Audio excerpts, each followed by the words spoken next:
മംഗളമംഗല്യേ ശിവേ സർവാർത്ഥസാധികേ ശരണ്യേ ത്രയംബകേ ഗൗരി നാരായണി നമോസ്തുതേ. ദേവീ ശരണമമ്മേ. സുപ്രഭാതം, ശുഭദിനം. എല്ലാ ധന്യാത്മാക്കൾക്കും പുലർകാലവന്ദനം. ശ്രീമദ് ദേവി ഭാഗവത നിത്യപാരായണ പരമ്പരയുടെ ഇന്നത്തെ യജ്ഞവേദിയിലേക്ക് സുസ്വാഗതം. ദ്വാദശസ്കന്ധത്തിലെ 10-ാമത്തെ അധ്യായം ദേവിയുടെ മണിദ്വീപ വർണ്ണനം. അതിൽ 1ഉം 2ഉം കോട്ടകളുടെ വർണ്ണനമാണ് ഇന്നലെ പറഞ്ഞു നിർത്തിയത്.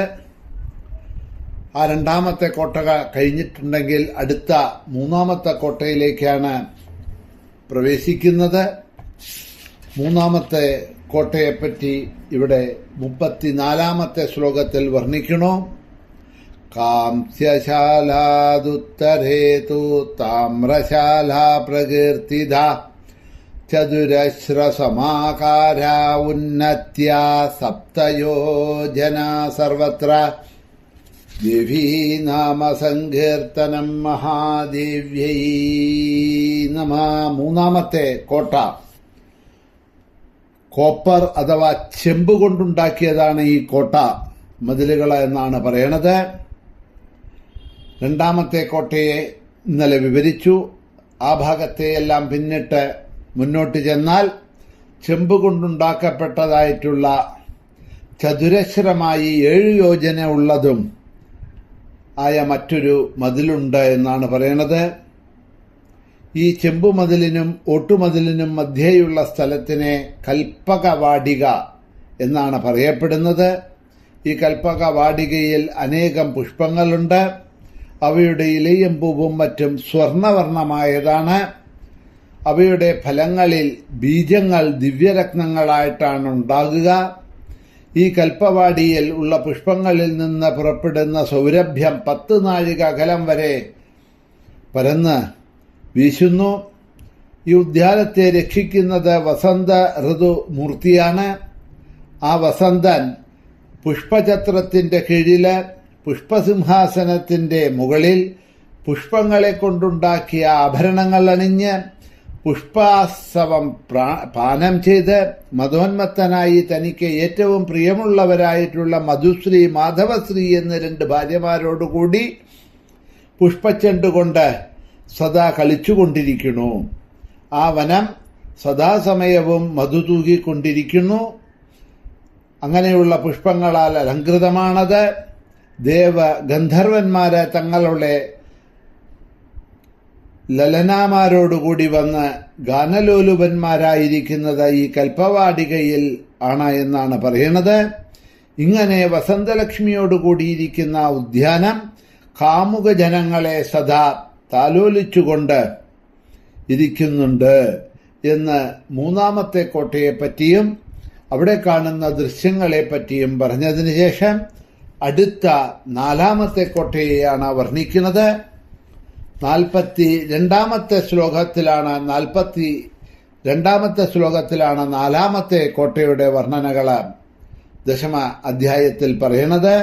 താമ്രശാലാത് ഉത്തരത്ര സീസശാലാ പ്രകീർത്തിത സമുത്സ്രായ സ്മൃതോപ്യസ്യ സപ്തയോജന സംഖ്യയാ സർവത്ര ദേവീ നാമ സങ്കീർത്തനം മഹാദേവ്യൈ നമഃ. ഇങ്ങനെയുള്ള 3ാമത്തെ ചെമ്പ് കൊണ്ടുണ്ടാക്കിയതായിട്ടുള്ള കോട്ടയെ പിന്നിട്ട് മുന്നോട്ട് പോകുന്ന സമയത്ത് വീണ്ടും ചെന്നാൽ അവിടെയും 7 യോജന ഉയരത്തില് ഈയം അഥവാ ലെഡ് എന്ന് നമ്മൾ പറയാം, ഈയം കൊണ്ടുള്ള മറ്റൊരു മതിൽക്കെട്ട് കാണാവുന്നതാണ്. ഈ ഈയത്തിന്റെ മതിലിനും മുമ്പ് പറഞ്ഞതായിട്ടുള്ള താമ്രം അഥവാ ചെമ്പ് മതിലിനും മധ്യേയാണ് സന്താനവാടിക എന്ന പ്രസിദ്ധ ഉദ്യാനം ഉള്ളത്. ഈ ഉദ്യാനത്തിൽ സദാ വെള്ള നിറത്തിൽ വികസിച്ചുകൊണ്ട് നിൽക്കുന്ന പുഷ്പങ്ങളിൽ നിന്ന് പുറപ്പെടുന്ന സൗരഭ്യം 10 നാഴിക ദൂരം വരെ പരന്നു നിൽക്കണു. അവിടെയുള്ള വൃക്ഷങ്ങളുടെ ഫലങ്ങളെല്ലാം അമൃത പോലുള്ള സ്വാദോടുകൂടിയതാണ്. ഈ വാടികയെ ഭരിക്കുന്നത് ഗ്രീഷ്മ ഋതുവാണ്.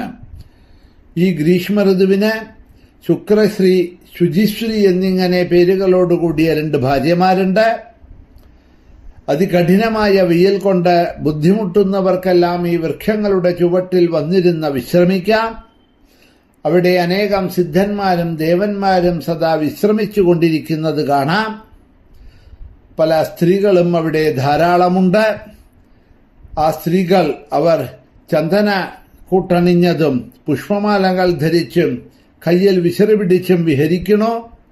വളരെ ശീതളമായ ജലത്തോടുകൂടിയ അനേകം നല്ല നല്ല തടാകങ്ങളും ഈ സന്താനവാടിക എന്ന ഉദ്യാനത്തിൽ കാണാൻ കഴിയും എന്ന് അവിടെ ഈ 4ാമത്തെ കോട്ടയെ വർണ്ണിച്ചു. അത് കഴിഞ്ഞ് പോകുന്നത് 5ാമത്തെ കോട്ടയിലേക്കാണ്. 5ാമത്തെ കോട്ടയുടെ വർണ്ണനം 48ാമത്തെ ശ്ലോകത്തിലാണ് പറഞ്ഞിരിക്കുന്നത്. പ്രാകാരശോഭിതോ രാജൻ ശീതളാംബുനിഷേവിഭി സീസശാലാദുത്തരത്രാപ്യാര കൂഢമയ ശുഭാ സർവത്ര ദേവീ നാമ സങ്കീർത്തനം മഹാദേവ്യൈ നമഃ. അങ്ങനെ ഈ സന്താന വാട്ടിക ഉദ്യാനം കഴിഞ്ഞ് 4ാമത്തെ മതിൽക്കെട്ടായ ഈയം അഥവാ ലഡ്ഡു കൊണ്ടുണ്ടാക്കിയ ആ മതിൽക്കെട്ട് കഴിഞ്ഞ് മുന്നോട്ട് പോകുന്ന സമയത്ത് കാണുന്ന മതിൽക്കെട്ടാണ് പിത്തള കൊണ്ടുണ്ടാക്കിയ ബ്രാസ് അഥവാ പിത്തള കൊണ്ടുണ്ടാക്കിയതായിട്ടുള്ള മതിൽക്കെട്ട്. ഇതിന്റെ ഉയരം 7000 യോജനയാണ്.